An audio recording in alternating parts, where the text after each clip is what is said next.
Prices falling, now they're going back up again, so I'm going to explain a bit about why. Morning everyone. Yeah, there were lots of headlines, weren't there, when it looked like the petrol price was going to hit £1 a litre, but now the average price for a litre of petrol is £1.13. This is despite the fact that the oil prices are still half what they were last summer. So what's going on? Well, with me now is Tuohy. He's from the fuel experts Portland Fuel. Good morning to you. Good morning, Steph. So just explain what's happening here.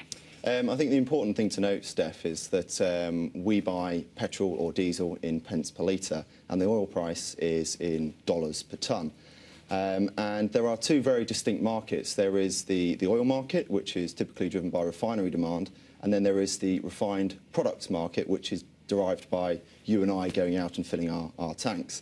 And certainly recently, with the drop-off in price, you have seen that demand for refined products increase, particularly in the States for petrol, which is why we're seeing an increased price at the pumps. So because the oil price fell, that brought down petrol prices. It meant we're all driving more, therefore the demand for petrol's gone up, and that means the price is going up. Yeah, that's exactly right, and I think that we need to try and draw our attention away from always just looking at what is Brent crude doing, because it's fair that it does loosely correlate, but there are exchange rates at play here that need to be taken into account when we look at why prices are going up and why, in fact, they're going down.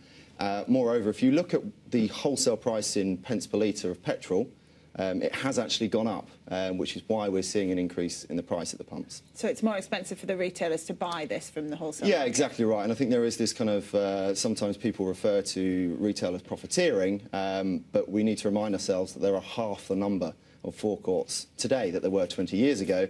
And if the profits were as large as we're led to believe, that probably wouldn't be the case. It is a hard market to predict. What do you think is going to happen with petrol prices? Yeah, you're right. It's very difficult to predict.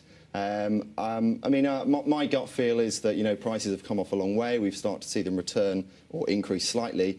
I think we're likely to see them hover around the level that they are today for 12 to 18 months. That being said, no one can predict what may or may not happen in terms of the political landscape. Yeah. OK, thank you very much for your time this morning. That's it for me for now.